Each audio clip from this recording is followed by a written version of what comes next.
I got some bad news. I think I need to sit down for this one.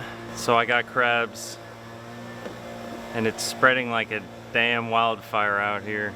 My whole backyard is just full of them. So it's my duty to catch them all and use them as bait. So these are fiddler crabs, and they come right up here in these waterways. They end up everywhere. They come into the house, all over the carport. There's hundreds of them. They come from out there. Whatever is out there, I'm told that if you just keep going in the ocean and you just keep on going, you'll eventually fall off the end of the earth. So these are fiddler crabs. What we're gonna do is we're gonna head out to the patch reefs and find some coral heads in real shallow water. I'm talking about 6 to 8 feet of water. We're gonna put these on a hook and line and try to catch some hogfish that way. But first, let's catch some more crabs, and then let's get to fishing.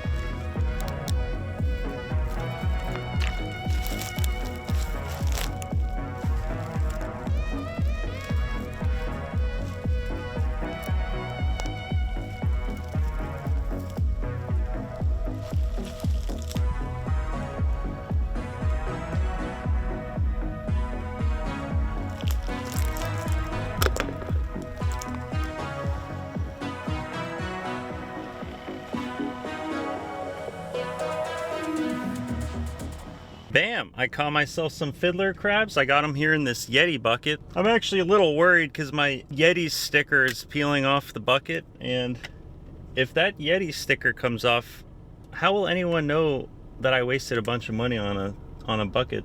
So right now I'm about to drive over to Dan's house, and we're gonna go out on Dan's boat, and we're gonna use these things called yo-yos. We're gonna jump in the water and dangle the shrimp right in front of some fish, and that's how we plan on catching them. No fishing pole involved at all. All right, I'm gonna drive to Dan's house now, and just like that, we're out here on Dan's boat. Poof, snap, boom, magic. Chris Hansen. What are we doing out here? So we're just leaving Dan's house now, and we're gonna just head, basically here in Key Largo, just head to some shallow waters with some coral heads and look for some hogfish. Do some hog dogging. Is that what we're doing? I thought we were looking for a storm. It's about that time of year. There are some clouds in the sky that way. I don't know, maybe this will turn into a viral storm video where the boat sinks. At least once a year. Let's get to the spot and then we'll get to it.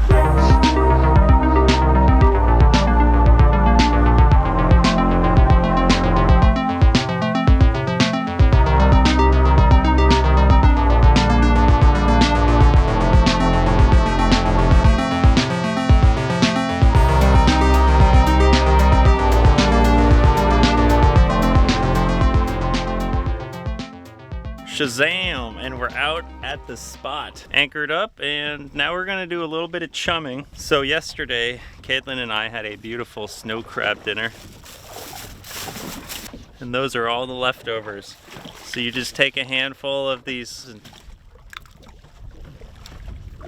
chuck them on out there, let them sink down, and wait a little bit, and the hogfish will start coming around. Now here's a little secret, Dan, I don't know if you know about this. What's that?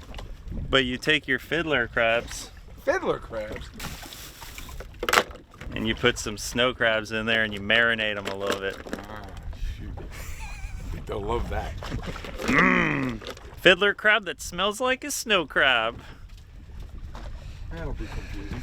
It's like some Black Mirror stuff right there. That is a good shot, actually. Yeah. All right. Dan's got his fiddler crab hooked up. Look at that dude. You're ready to go. Beauty. Yep. Whoop. Oh, he got off. Popped off. So on my yo-yo here, I'm also using a hook like Dan, but On a jig. and this is the lip candy jig too. Southboardfishingchannel.com. Shameless self-promotions all day. Let's jump in and get one. Let's go. You want to rip that big claw off. Rip that big claw off. And put that crab on a hook. Oh yeah, you're good to go now.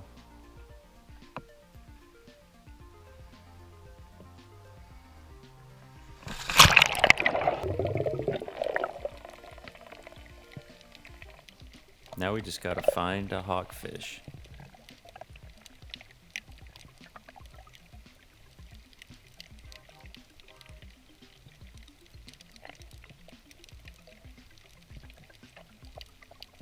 lot of these big barracudas kind of got me on edge.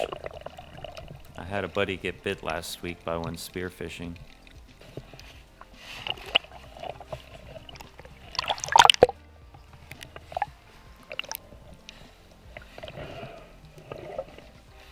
Okay, you can see the hogfish just picked up my jig.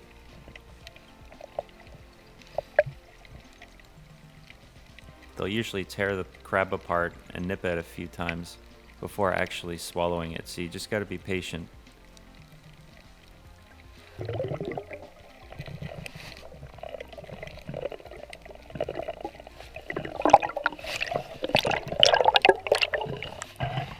This hog's a little small, but practice makes perfect.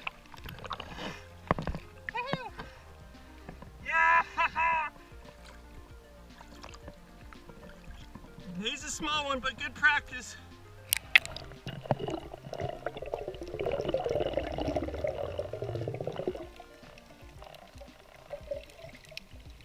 Some of these hogs, they'll just stare at your jig forever before trying to eat it, and you just gotta be patient with these guys.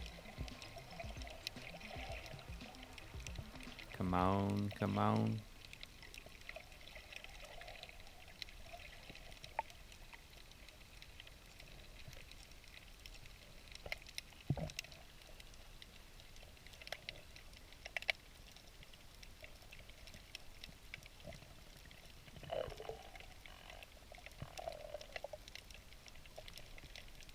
It's been like 10 minutes and I finally get him to bite. Didn't set the hook and off he goes. Dang it. I like to look under these coral heads because sometimes they'll chill under there. They love the grass next to the coral heads. And under this coral head right here, I saw a hogfish. So I dropped my jig right there. Oh yeah, he just ate it. Ah, he's barely hooked. God dang it. I found thousands and thousands of these little fish, some sort of glass minnows, and there was yellowjack and blue runners feeding on them.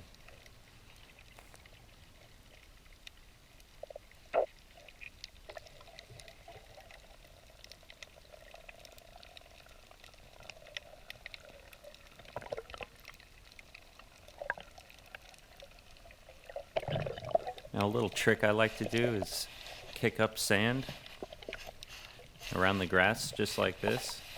And usually hogfish and snapper and other stuff will come over to look at it. It doesn't take long before 2 hogfish come to look, but they're a little small.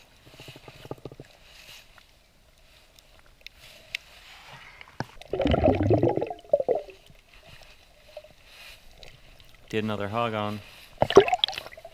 And he spit the hook. I don't think I'm setting the hook hard enough. So I stare at this beautiful underwater plant while I rethink my strategy.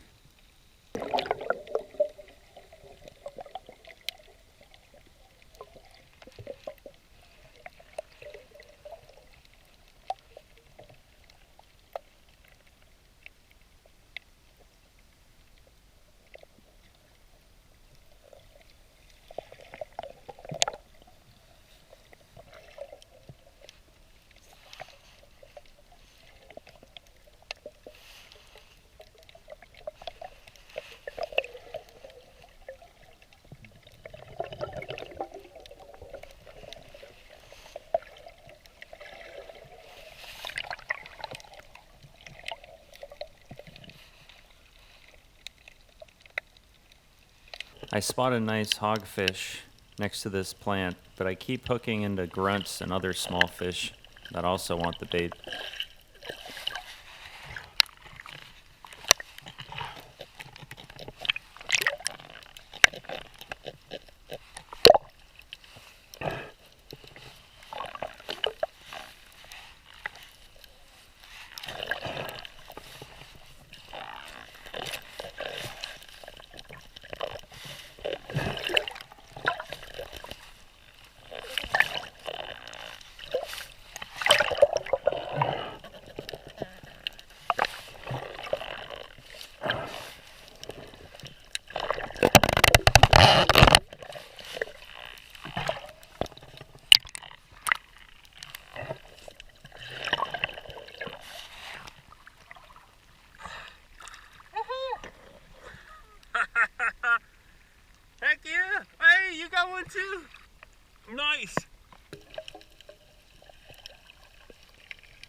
Can you spot the hogfish hiding in the plants?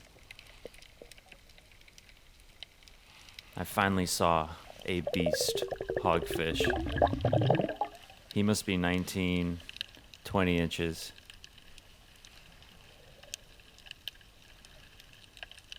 Come on, baby. This is it. Oh, he just picked up the jig. He's pecking at it. Oh, he ate it.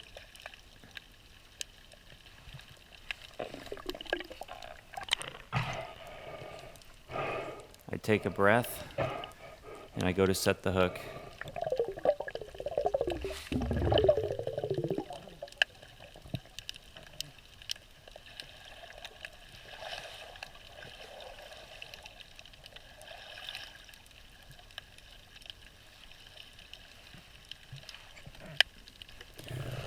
He takes off so fast that it instantly breaks my line. No! He took the jig and everything. I'm only using 20-pound tests, so maybe in the future I'll use 30 or 40-pound tests. Also, that 20-pound thin fishing line really cut into my hand hard when that fish pulled on it. Definitely gonna wear gloves on both hands next time. So that hogfish swam under this coral head when he broke off. So I go and look. There's no hogfish, but there are some lobster, which is awesome. I'll come back for these guys another day.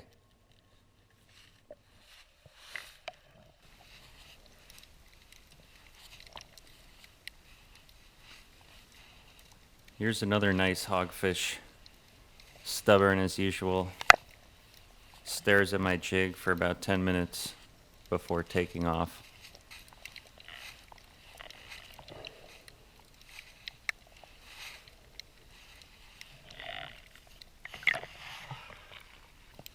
Oh yeah, this is the one. He's looking at it. He's looking at it. Come on, baby. Go. Where are you going? God dang it.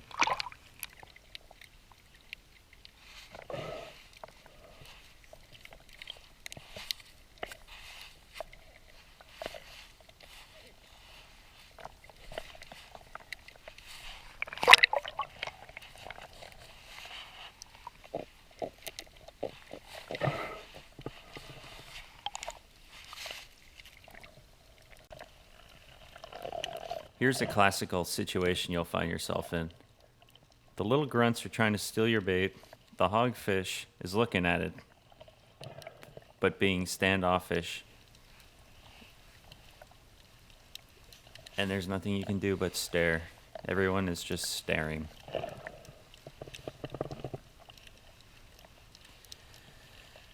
Okay. All right, well. Come on.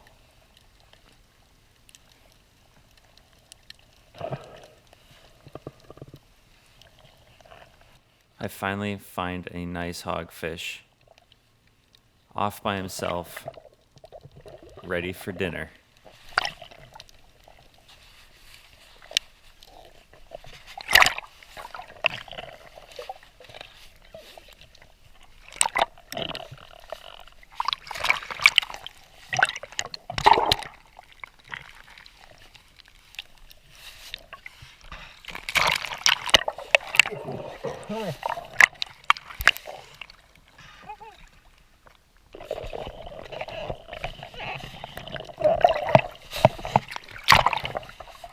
They got to be 16 inches, and he only looks like he's about 15 inches, so I decide just to let him swim on with his day.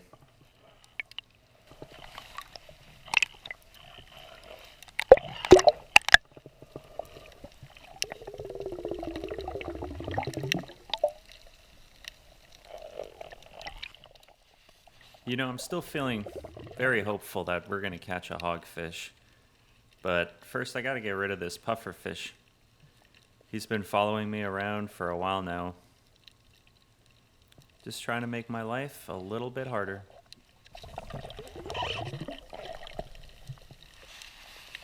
And there she is, the hogfish of all hogfish.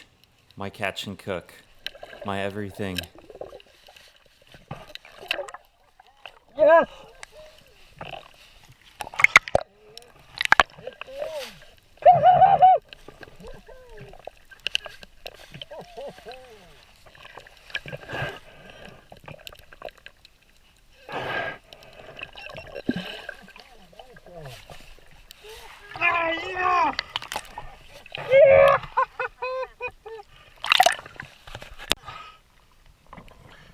I'd say he's a keeper.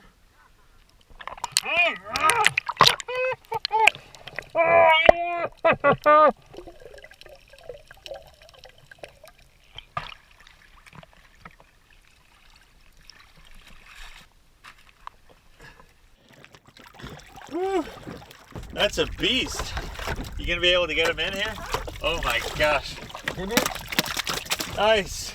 That looks like a keeper. Yeehaw. Dude, you spotted him for me. Thank you. Woo, that's a good one. We got dinner.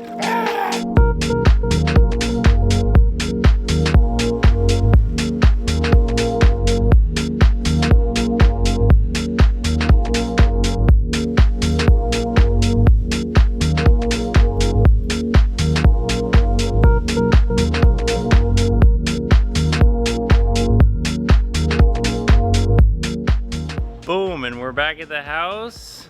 Time to do some flaying, time to do some catch and cooking. Got our next door neighbor, Gabriel. Hey guys.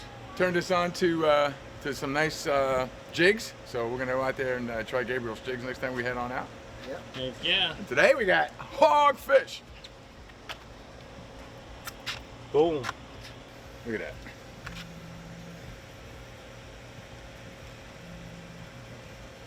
That's my favorite part right there. I think you can't see the fish now at all. Oh. I'm gonna mount them. Yeah. So we bought this water gun to scare the doves away. Then the owl came, and all that stuff. You're telling me I need to get some owls to get rid of my dove problem. Oh, you got dove problem too? Oh yeah, they're They're a fucking pain, wild. yeah, they're terrible, man. We would go away for a couple of days and then come home, and they would be poop everywhere. Then we had the crows. Very white. Looking real good. Oh, sorry.